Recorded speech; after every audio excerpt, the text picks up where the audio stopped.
What's up, everybody? Take two. Let me know if you can hear me. The Miami Hurricanes are alive. That is the only takeaway you need from this ridiculous college football playoff show that we just saw on ESPN. And look, here's what I will say about the rankings, and we'll break down what it means, some of the implications, and what the big takeaways are. But really, the only takeaway that matters is that the Miami Hurricanes are still alive. They had every chance to say we're not. Common sense would say we're not. They didn't say that. And I think with me and this whole deal, now I am not, like I said, going to pretend to make sense of this ridiculous situation. It makes no logical sense why an idle team would move. There's no rationale behind it. However, I have watched professional wrestling since I was, I want to say 5 years old. The Match Made in Heaven, Match Made in Hell SummerSlam featuring the Macho Man Randy Savage, Elizabeth Wedding, and then Hulk Hogan and Ultimate Warrior teaming up to defend the honor of the United States against Sergeant Slaughter, a Iraqi sympathizer from the United States, the Iron Sheik, who is Iranian but was supporting Iraq for some reason, and I forgot the other guy's name, the manager who wrestled sometimes. Anyways, made no sense from the beginning. Still makes no sense now. This right here is professional wrestling, period, point blank. There's no other way to explain it. You guys seen Jack Tunney? Might as well be Eurosec or Eurochuck, whatever this guy's name is. That's Jack Tunney in this equation, or Vince McMahon or Stephanie McMahon. The only way to understand professional wrestling is no matter what happens on Monday Night Raw, no matter what happens on SmackDown, no matter what happens on the Saturday morning shows people used to watch, Championship Wrestling of Florida with Gordon Soley. It's all setting up for a payoff. That's the only reason they do the things they do. None of it makes logical sense. There's a million inconsistencies. Things change from one way to the other for no reason. It's all done to set up the payoff. And in this case, the payoff is on Sunday, all of us are going to be watching this thing, trying to figure out if Miami and Notre Dame flip, which they made very clear on the show we are alive to do. They had every chance to say, no, that's not the case. Reese Davis asked that question for a reason. These are not off-the-cuff shows. He said, we'll see on Sunday, because that's what they do, man. This whole thing is a setup. BYU needs to lose to Texas Tech. That is a given. So we are all Texas Tech fans here today, but that's how I read it. And I see a lot of people saying, wishful thinking. You're way more optimistic than me. I'm not going to say any names, but just from talking to people that are much more deep in this process than me, are much more connected in this process than me, they're acting like this is like exactly what's happening, that they're trying to set up this flip. Okay, so it's not me just speculating. These are things that were told to me by people who know a lot more than me about this. Now, do I understand why an idle team would move up? Not a lick. It makes absolutely no sense. It's the stupidest thing in the world. But a lot of people think that this is set up to be a flip. I'm going to point out here one guy, Stuart Mandel. This is not someone I'm talking to. This is just a public tweet that I read where he said, it said all along, head-to-head's the tiebreaker. The teams are close. It doesn't get closer than one spot apart. They will absolutely invoke it then. I've been saying this for weeks. So you say, okay, well, that's just an announcer talking. But then he says, it's almost an exact replica 11 years ago of 2014 TCU and Baylor. Baylor beat them. They played 10 common opponents. They finally flipped them on the very last weekend. So, listen, man, it makes no sense. So there's no reason. First of all, there's a couple things that make no sense. Number one, makes no sense why an idle team would be able to jump. But they said it right there. It was a direct question and answered. So accept that answer. Notice they didn't get into why Notre Dame would be over Miami. That discussion is going to be the hottest discussion of this whole program when it's finally done as the final answer. Number two, it makes absolutely no sense that Alabama jumped Notre Dame. 0. Alabama looked terrible against Auburn. Auburn is horrible. And Alabama, who's been playing really bad football for a long, long time, I would say since mid-October, jumped Notre Dame who blew out their opponent for no reason. It made absolutely no sense. And I can say this again. I won't say the people's names, but people that know way more about this process than I do, people that are much higher on the food chain of this world than me, that are not Miami people, they're national people, said, we want Alabama to be ahead of Notre Dame, and we want Notre Dame touching on Miami. And I said, what difference does it make? They can evaluate them right now together. But this is, again, what was told to me before this. So when the flip happens, a lot of these same people, a lot of these same conversations are kind of like, exactly, this is what it's all set up to do. So look, maybe I'm wrong. I don't know. I can tell you this. Everybody's going to be tuning in on Sunday, which is exactly how they want it. So I've said it before. This is a TV show about making a TV show. The Muppets was like that. Monday Night Raw was like that. They'd set up the matches, but then they'd change the matches and have all sorts of hijinks, and they would show you the room where all the guys in the suits were trying to figure out who fights who. Often that would be interrupted with some mayhem, chairs, etc. Similar thing here, no chairs, not as entertaining as a product, but the same concept. It's all to set up TV. Look, it could happen like this. This could happen. Texas Tech beats BYU. They beat them easily the first time. We are praying that BYU loses to Texas Tech. I don't like that their coach just resigned when he could have gone to Penn State. Little boost there. Need Texas Tech to take care of business. That's number one.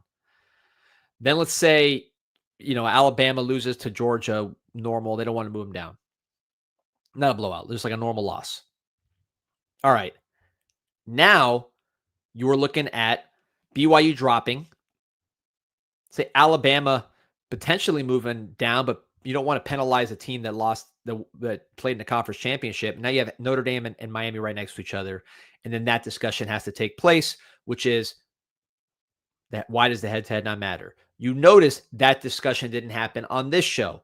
If the discussion was done and Notre Dame was over Miami, they would have had this to answer the why now. But that's been kicked down the road until next week. Of course, it's the biggest show. It's the biggest question. Save it for the end. Wrestling 101. They could have explained right now, Miami can't jump Notre Dame. Notre Dame's ahead of Miami. The head-to-head mattered a little bit, but because of this number and that number, we like Notre Dame better. That didn't even get discussed on this show, despite being the topic of a conversation on pretty much every talk show. You had Marco Rubio talking about it. Trump might talk about it before it's all said and done. DeSantis has been talking about it. All the national guys, Clay Travis, Feinbaum. But yet it's not mentioned on this show when you would think Notre Dame being ahead of Miami was the nail in the coffin. Why didn't they talk about it? Again, because they're going to talk about it on the big blowout pay-per-view show. Which, by the way, who watches wrestling besides me growing up? Now they do it on Saturdays sometimes. But growing up, that SummerSlam, that Survivor Series, Sunday. This stupid show is on Sunday. So they're all setting it up for the big blowout. Look, does that mean that Miami's going to jump Notre Dame? I don't know that. I'm just saying it makes no sense other than them just trying to make it a show, because there's no reason why Alabama should jump Notre Dame based on the way Alabama played. Alabama played like crap. We all saw it.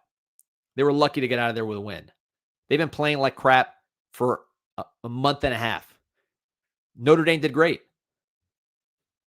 There's no reason to jump him. His rationale to jump him made no sense. So, you see this, Jacob Aaron says, stop giving people faith. They told us we were out.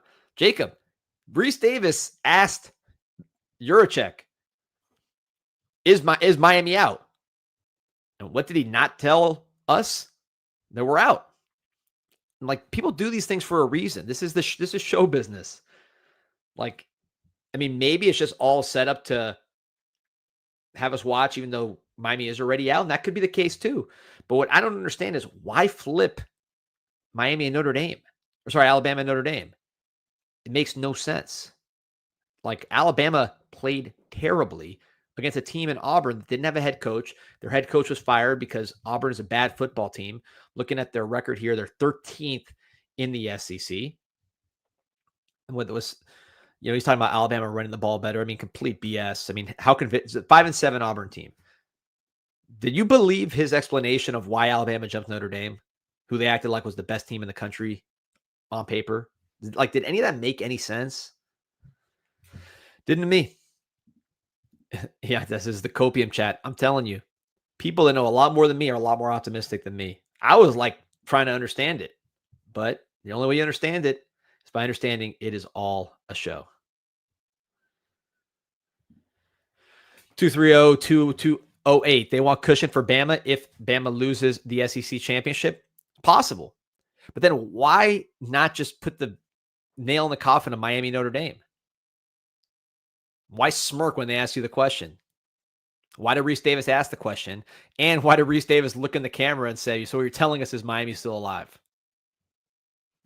Again, like, you're acting like this is my optimism. This is how they're setting us up. Now, are they setting us up to kick us in the balls? Maybe. Are they setting us up for the good payoff? Maybe. Again, show business. They're not playing a game. The game was played in August when Miami beat Notre Dame. That game's done. This is all a show. Is the show going to be good for us? Are we going to be happy at the end? Is our guy going to win? Or is our guy going to lose? That's why you tune in on Sunday. That's why you pay the big bucks. And that's why the ratings are going to be high for this ridiculous show. And look, again, maybe that's how it is. But let me ask you this. Just think about it again from a show business standpoint. If you were going to jump Miami over Notre Dame, you'd wait till the end for show. Or if you were never going to jump Miami, you would just say right now, no, Miami's out. Logically, it's done. They're not playing any more games. And clearly they said no. So again, you could believe me, because I was thinking the same as you when I saw it. I'm like, this is stupid. And then I'm talking to people who actually know this process and are in media, and they're like, oh, man, we're cooking. So we'll see how it plays out. I can tell you I am extremely encouraged after talking to people. DZ Dean says, D Money thinks this is wrestling. Yeah, that's the theme. I mean, if it's not that, what is it? I mean, what is it? Because like I made a joke, like try explaining the logic of Alabama struggles with a 5-7 team. They jump Notre Dame. Notre Dame and Miami are not playing any games, but yet they won't say who's going to jump who. It makes no sense. Great comment from Goes into Von Donaldson is Joey Galloway, Virgil. Virgil before the face turn. When Virgil turned against the $1 Million Man and regained his dignity, he was the man. You can't compare Joey Galloway to that version of Virgil. The Virgil that was with the $1 Million Man, I would say, yeah, that would be a Joey Galloway. Mom McNeil says Miami and Notre Dame are both better than Oklahoma. Yep, I would agree.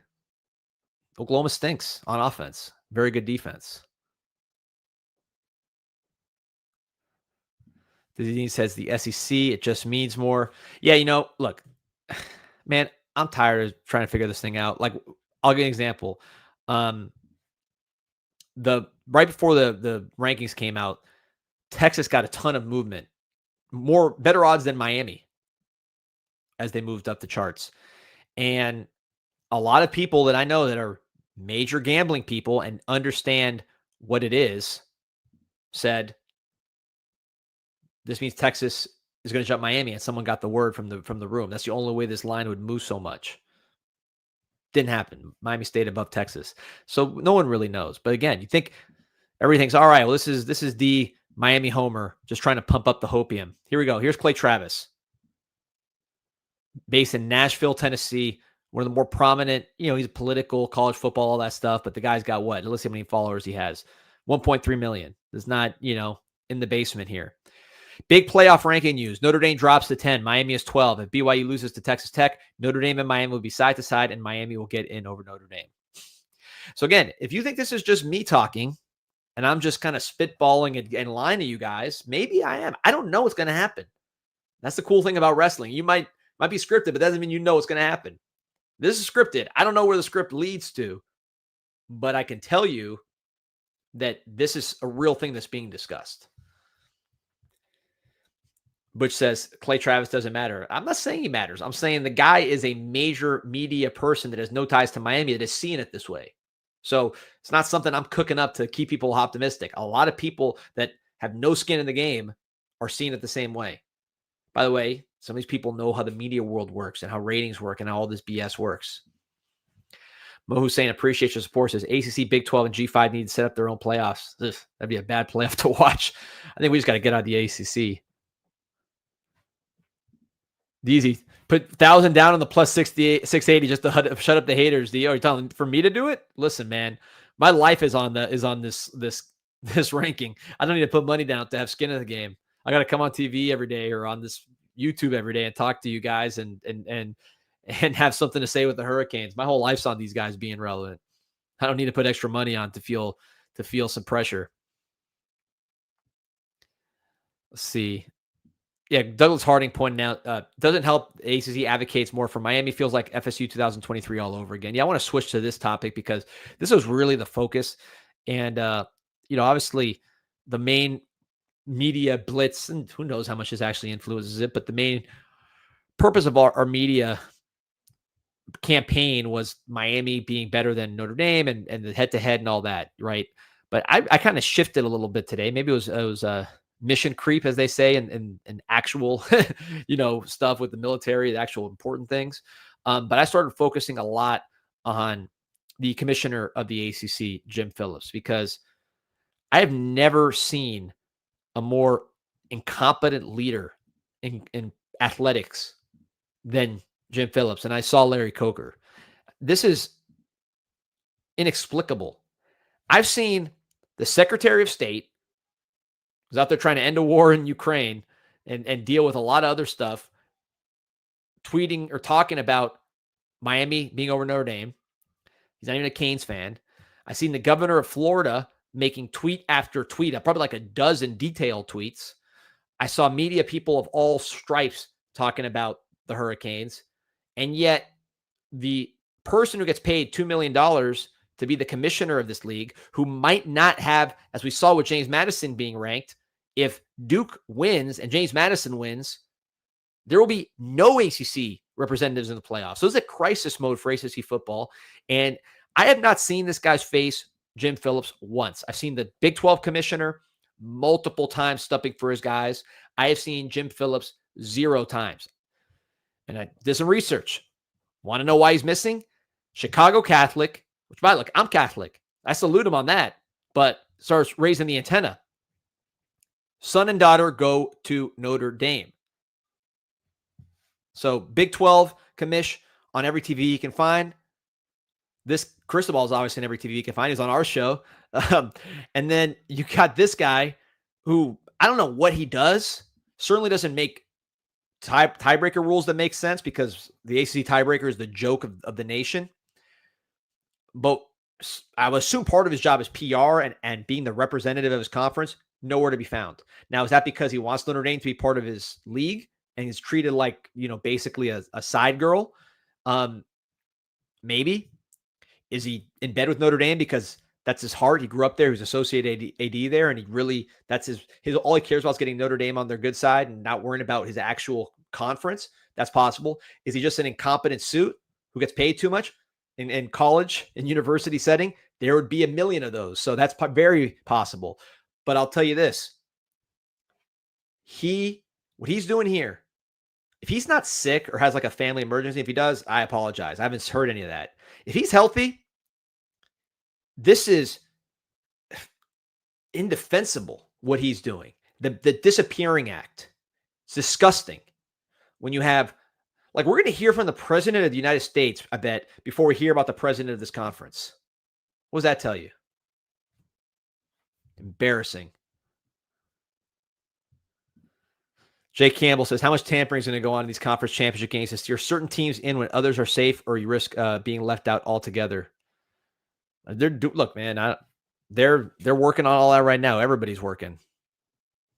You saw Cristobal working the phones, working the shows. You saw Sarkisian complaining about us running up the score when he couldn't even block the University of Florida. I mean, did they do any? We played 2 games against UF. How many times did they touch the quarterback? I think they touched Arch Manning more in one drive than 2 games against the Miami Hurricanes. Just different. Just means more, I guess, in the Atlantic Coast Conference. 3-0 against the ACC, by the way, or against the SEC, the Miami Hurricanes the last 3 years. Average margin about 19 points. But who's counting? SEC. It's amazing to me how much deference the SEC gets. And look, I know they were great for a while when Saban was around and the portal wasn't, and they could pay players with impunity, and they were, buying players for $30,000, $40,000 and cheating like maniacs, had the president of NCAA in their lap. Yes, that was a different era of the NCAA, different era of the SEC, when 2 or 3 teams were allowed to cheat with impunity. Obviously, that's going to be different. Now it's even. And when it's even, you had a Big Ten team win last year. You had a Big Ten team win the year before that. Who were the SEC teams in the playoffs last year? Tennessee bounced quickly. Georgia, when they had to start Gunnar Stockton, was not as good as Carson Beck, who was hurt, bounced in one game. Who else was in the playoffs last year? Texas, exciting game with Clemson. Should have lost to Arizona State and Scatterboo, and then loses after that. So again, you're talking about a conference that did nothing last year in the playoff. What did they done out of conference? They lost. Texas lost to Ohio State. Florida got completely bent over by the University of Miami. Alabama lost by 2 touchdowns. Should have been worse to a Florida State team that's at the bottom of the ACC. Look at Kentucky, which took Texas to overtime. Louisville beat them by almost 70. It felt like their coach got fired. I guess LSU beat Clemson, so their crappy underachieving team was better than our crappy underachieving team. But other than that, I don't see what this conference has done in 2025 to merit this kind of deference. Certainly, Alabama did nothing to jump Notre Dame, which gets me again to that main point, which is this is all just BS TV, nothing to do with anything logical. We're wasting our time trying to think about it, although maybe at the end it becomes logical. But right now, it is just TV, man. So just sit back, pour yourself a nice BUZZN, BUZZN, drinkbuzzn.com. Again, this is a show, man. Sit back, relax. You don't have to drink a beer and watch it. Drink a BUZZN. 7.5 milligrams real THC infused seltzer. That is drinkbuzzn.com. First order, use code FIRST35 for 35% off.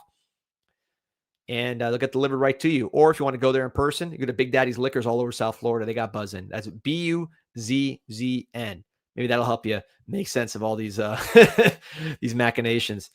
Butch says, I need the hard stuff tonight. Listen, Butch, I needed the hard stuff when we were getting blown up by Middle Tennessee, right? And that was right when I quit drinking, so that was a real tough day. But that's when you need the hard stuff. Right now, look, obviously, this is big. We all need to be in the playoffs. 4,000 on live because everybody's thinking the same as me and you guys that we just, it's so important in the program to get in. We've come a long way, man. We've won 10 games. We finished strong in a cold weather, beat the piss out of a top 25 opponent. Did what a lot of people expected not to do as far as being resilient and not choking and not falling off when the weather got cold. So I'm feeling good, man. I'm feeling good. Got to sign a great class of players tomorrow, including Jackson Cantwell, best player in the country, and plenty more. Portal's going to be a feeding frenzy for Miami. We're going to be the hottest team in town because who doesn't want to be a part of this? They're either going to be a part of a playoff team or they're going to be a part of the team that gets us back over the hump like 2001 after the computer screwed us in 2000. Either way, I'm feeling good, man. And there's a reason why they said we're still alive. If they want us tuning in on Sunday, and if that's a sucker, I'm a sucker.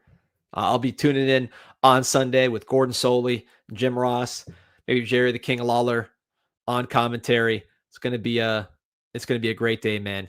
So again, appreciate everybody's support. 4,000 on live. Like and subscribe to the show. Go Canes.